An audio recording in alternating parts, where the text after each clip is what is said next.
Assalamualaikum warahmatullahi wabarakatuh.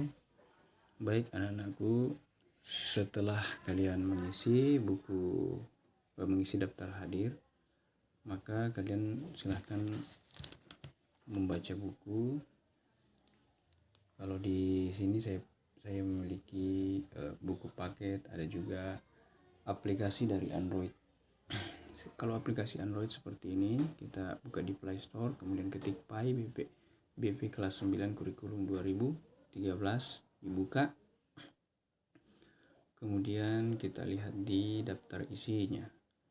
Daftar isinya kita lihat di sana judul yang sama, yaitu iman kepada qada dan qadar. Perhatikan, dia berada pada bab 7.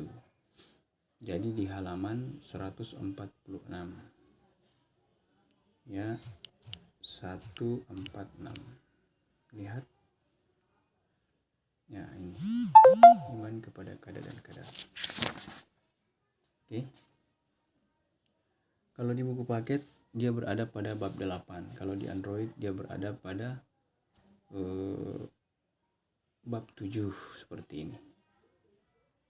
Beriman kepada qada dan qadar berbuah ketenangan hati. Sini ada beberapa peristiwa yang digambarkan. Ada orang yang sedang akan melakukan atau setelah melakukan permainan yang disebut dengan difabel, ya, bisa menjadi juara. Ini suatu inspirasi bahwa kita harus selalu optimis. Ada wanita bercermin, nih. Kemudian ada pedagang asongan. Ini beberapa konsep-konsep gambar tentang qada dan qadar. Kita lihat peta konsepnya di sini bahwa beriman kepada qada dan qadar itu adalah akan menjadikan orang menjadi tenang hatinya atau berbuah ketenangan hati. Kemudian di situ kita bisa melihat ada 3 indikator. Yang pertama adalah pengetahuan tentang qada dan qadar serta takdir. Yang kedua, itu takdir itu terbagi menjadi 2 oleh sebagian ulama. Ada yang mengatakan ada takdir muallaq dan ada takdir mubram. Kemudian di sana di indikator yang ketiga, tujuan pembelajaran kita yaitu kita akan melihat adanya manfaat atau hikmah beriman kepada qada dan qadar. Ya. Kemudian dari pelajaran itu akan muncullah sebuah hikmah sehingga bisa menjadi hal-hal yang positif atau sifat mulia atau biasa disebut dengan sikap spiritual dan sikap sosial. Sikap seperti mensyukuri semua nikmat Allah, bersabar, senantiasa gigih, bertawakal, dan semakin dekat kepada Allah Subhanahu wa taala. Kita lihat materinya di bagian C. Di bagian C sudah jelas di sana disebutkan bahwa pengertian qada dan qadar secara bahasa artinya hukum.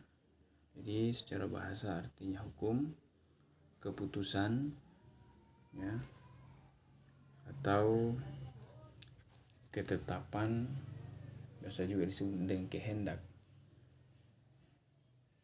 Sedangkan qadar secara bahasa pula disebutkan sebagai kepastian atau ukuran atau kekuasaan atau perwujudan kehendak. Di sana dijelaskan kembali bahwa secara istilahnya atau lengkapnya bahwa yang dimaksud dengan qada adalah ketentuan Allah terhadap segala sesuatu sejak zaman azali. Ya, ada yang mengatakan zaman azali. Apa itu zaman azali? Zaman ketika segala sesuatu belum tercipta. Sedangkan qadar ialah perwujudan kehendak Allah Subhanahu wa taala terhadap semua makhluknya. Jadi kalau qada tadi itu belum wujud, baru diputuskan Allah, kemudian baru ditetapkan, baru menjadi hukum, baru menjadi kehendak. itu disebut dengan kada. Tetapi kalau sudah wujud, sudah terjadi kehendaknya itu, maka itu disebut dengan takdir. Disebut dengan kadar, ya. Kalau masih dalam kehendak atau masih dalam hukum, masih dalam keputusan, masih dalam ketetapan, disebut dengan kada. Tetapi kalau dia sudah terjadi, maka disebut dengan kadar. Jadi kadar ialah perwujudan kehendak Allah Subhanahu wa taala terhadap semua makhluknya dalam ukuran dan bentuk-bentuk tertentu sesuai dengan kehendak Allah Subhanahu wa taala. Di sini kita harus yakin bahwa segala kehendak Allah Subhanahu wa taala itu selalu baik. Ini dasarnya di dalam Al-Quran. Ini dasarnya hadisnya diriwayatkan dari Anas bin Malik bahwa Rasulullah SAW bersabda, Allah Subhanahu wa taala mengutus malaikat ke dalam rahim. Malaikat berkata, wahai Tuhan, ia masih berupa air mani. Setelah beberapa waktu, maka malaikat berkata lagi, wahai Tuhan, ia sudah berupa segumpal darah. Begitu juga setelah berlalu 40 hari, malaikat berkata, wahai Tuhan, ia sudah berupa segumpal daging. Apabila Allah Subhanahu wa taala membuat keputusan untuk menciptakannya menjadi manusia, maka malaikat berkata, wahai Tuhan, orang ini akan diciptakan laki-laki atau perempuan, sengsara atau bahagia, bagaimana rezekinya, serta bagaimana pula ajalnya. Segala-galanya dicatat ketika masih di dalam kandungan ibunya. Ya, ini salah satu hadis bahwa sudah memang setelah jadi manusia itu sampai 40 hari di dalam perut ibunya, maka dilihatlah ketetapan Allah bagaimana orang ini setelah dia akan lahir, apakah laki-laki atau perempuan, apakah sengsara, bahagia dan sebagainya.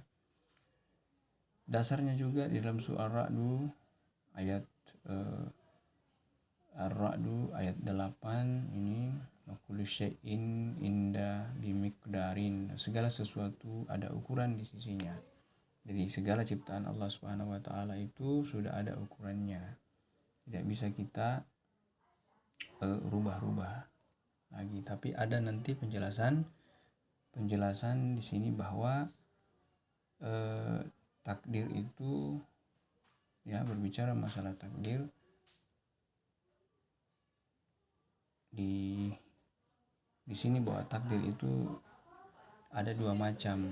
Ada namanya takdir muallak, yaitu sesuatu yang digantungkan, atau takdir sesuatu yang digantungkan, ya, atau ketentuan Allah Subhanahu wa taala yang mengikut sertakan perang manusia melalui usaha dan ikhtiarnya. Manusia diberi perang untuk berusaha dan hasil akhirnya akan ditentukan oleh Allah Subhanahu wa taala. Misalnya mana itu yang dibutuhkan manusia seperti kepandaian. Jadi pandai itu tidak langsung Allah memberikan kepandaian, tetapi Allah Subhanahu wa taala menentukan bahwa dia akan pandai, tapi karena rahasia, maka kepandaian itu nanti bisa terjadi kalau ada usaha menuju ke kepandaian. Misalnya seorang yang ingin pandai, saya ingin pandai, keinginan saya ingin pandai, maka dia berdoa dan berusaha untuk meraih kepandaiannya itu dengan rajin belajar, rajin membaca, rajin membantu dirinya sendiri untuk menjadi seorang yang memiliki ilmu, pengetahuan, keterampilan, maka dia menjadi pandai, dia menjadi terampil. Itu tidak boleh kita berpangku tangan, tetapi ada dengan usaha, ya, kita, tetapi dengan kehendak Allah Subhanahu wa taala. Sehingga pada saat kita pandai, maka kita tidak merasa sombong, karena ini semua yang kita lakukan itu kecil sekali di hadapan Allah Subhanahu wa taala. Yang menentukan hasilnya itu adalah Allah Subhanahu wa taala. Jadi kenapa kita bisa pandai? Karena kita yang berdoa dan berusaha dan Allah merestui. Seandainya Allah tidak merestui kepandaian kepada kita, maka kita tidak akan pandai. Begitu pula kesehatan. Seperti sekarang ini masa-masa ada virus dan ada penyakit-penyakit yang lain, maka kita tidak bisa mendekat. Kita harus berusaha sekuat tenaga. Kalau kita punya keinginan untuk sehat, maka kita berdoa kepada Allah supaya jangan dikasih sakit. Kemudian kita berusaha untuk menjaga kebersihan, menjaga jarak, menjaga jangan berada di kerumunan-kerumunan yang tidak perlu.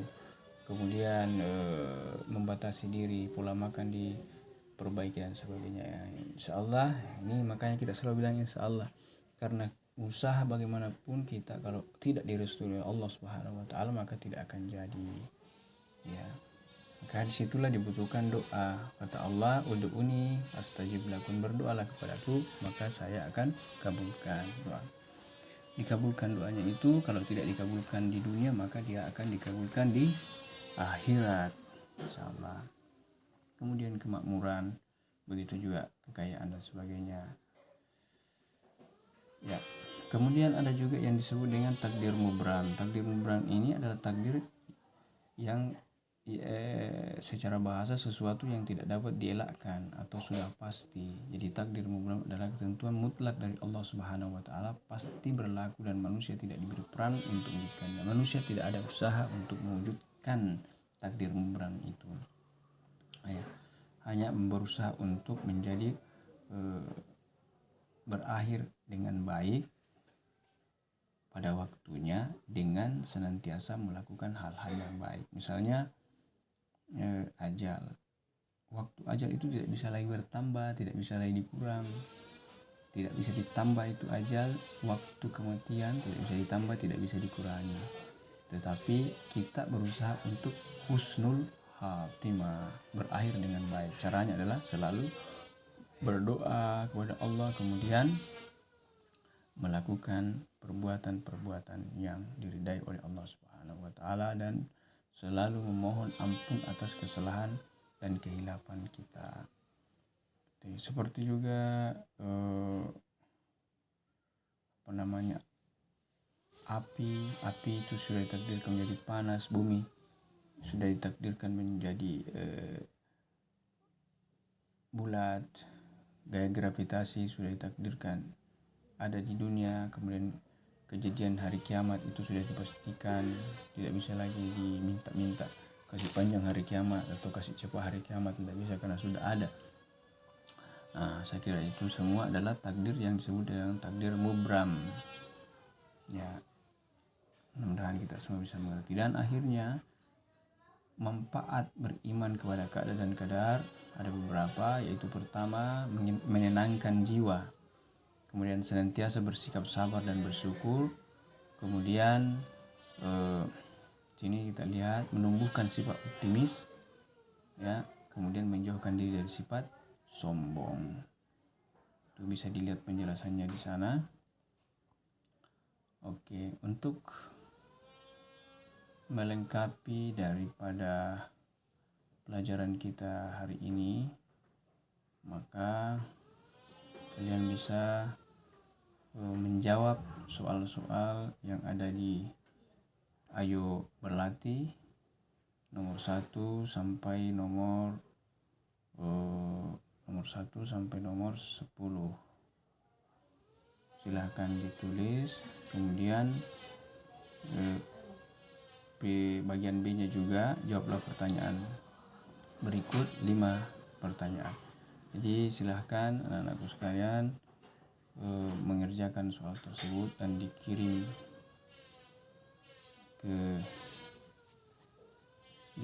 ke WA pribadi, tetapi diinformasikan di WA grup bahwa saya sudah selesai, Pak Guru, begitu. Oke, demikian ulasan ini, mudah-mudahan ada manfaatnya. Assalamualaikum warahmatullahi wabarakatuh.